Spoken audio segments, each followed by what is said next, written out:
So in a world full of EVs, hydrogen fuel cells, and a lot of plug-in hybrids, Audi still believe in diesel, and I love that. So this is the Audi Q3 35 TDI.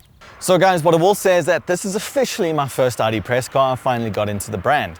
Now the fact that I'm driving the Q3 for the first time and it's a diesel, it feels like I'm cheating. I've never driven a petrol version besides the RS Q3 around Kyalami, but that doesn't really count. That wasn't normal day-to-day living.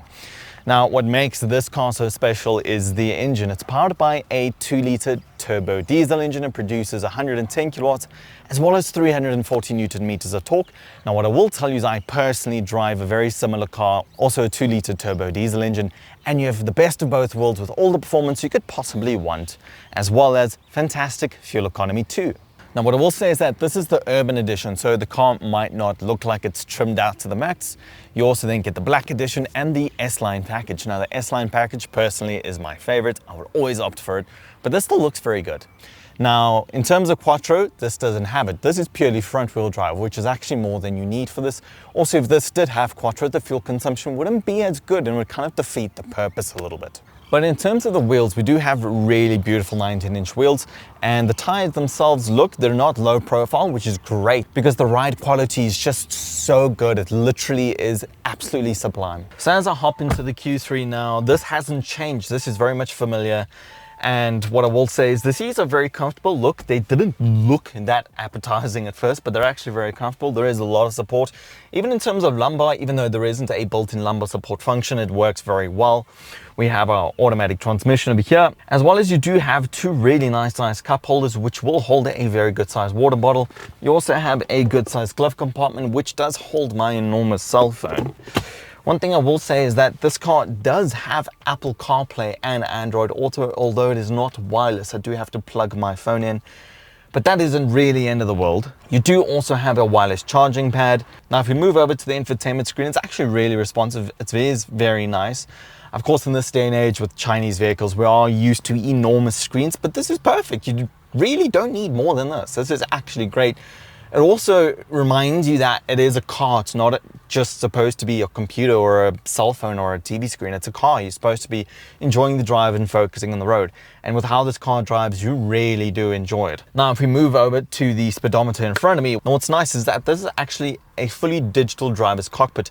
I don't know if this could be a specification option unless the Urban Edition comes with it as standard. Now, it is really nice because you're able to see all of your different telemetry, such as your fuel consumption, your average driving speed, things such as that, your different sources of music, whether it's the radio or your iPhone or whatever the case is. And it is slightly customizable, so it's really not bad. Now, if you look at the rear passenger seats of the Q3, they're very comfortable. Once again, we do have our central armrest with, of course, our cup holders. And the driver's seat is in my driving position, and with me being 5'7", there is a good amount of actual legroom as well as headroom. I do think if you're 6 foot, you'll still be fine as long as there's someone my height kind of driving. But yeah, there is actually quite a lot of space in here. I'm very impressed.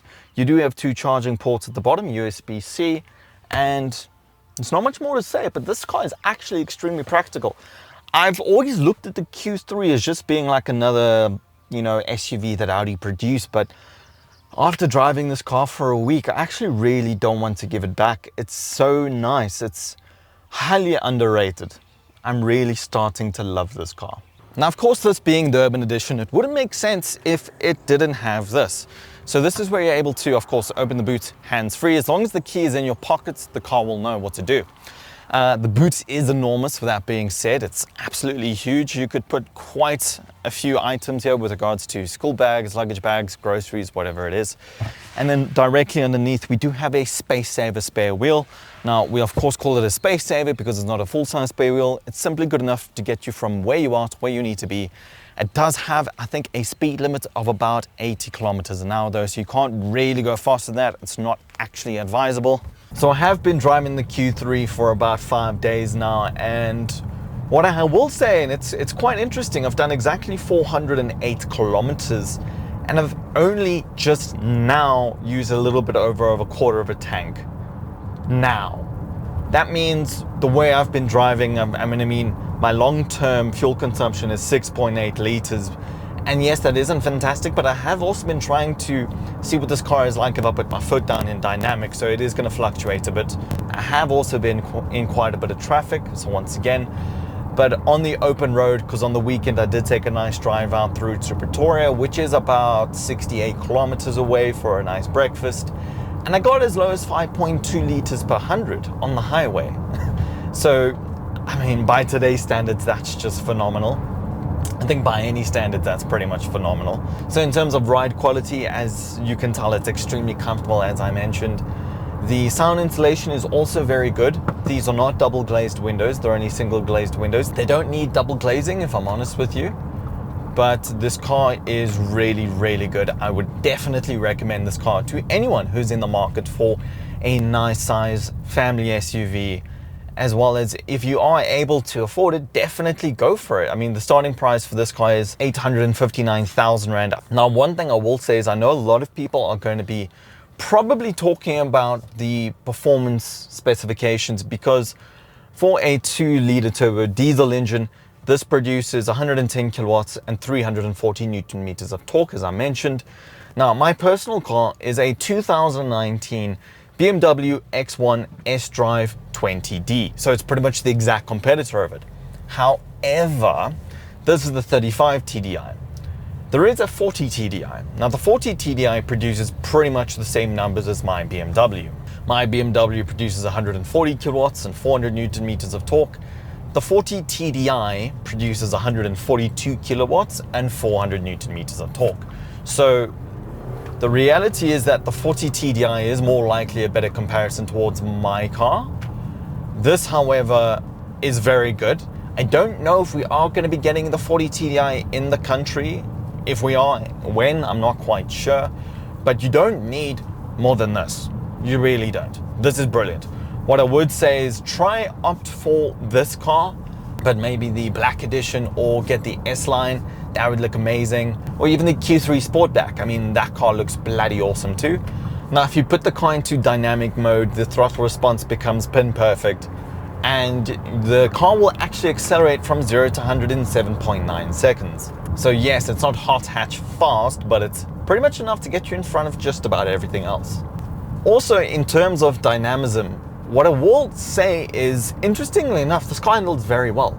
It is front wheel drive, but the steering inputs are so accurate and just remarkably spot on that you could easily take this car through a mountain pass. I mean, if you really wanted to. But you can almost feel the heritage and the R&D and decades of history of rally in this car. As I said, I know this isn't a Quattro. This doesn't have the four-wheel drive system. This isn't even an RS model. But the way this car handles, I'm bloody flabbergasted. This car is so good. It's easily by far one of the best cars I've driven this year so far. Easily. And I mean, I've driven some really cool things so far. So in terms of a recommendable daily car that's practical and will do everything and has fantastic performance and fantastic fuel consumption and is pretty much the perfect all-rounder, this is it. The Audi Q3 35 TDI Urban Edition. So guys, I do just really want to say thank you for watching this video. I do appreciate it. Please go over, hit the subscribe button. Don't forget to like the video and share it with someone that you think will enjoy the video too. But until next time, see you soon.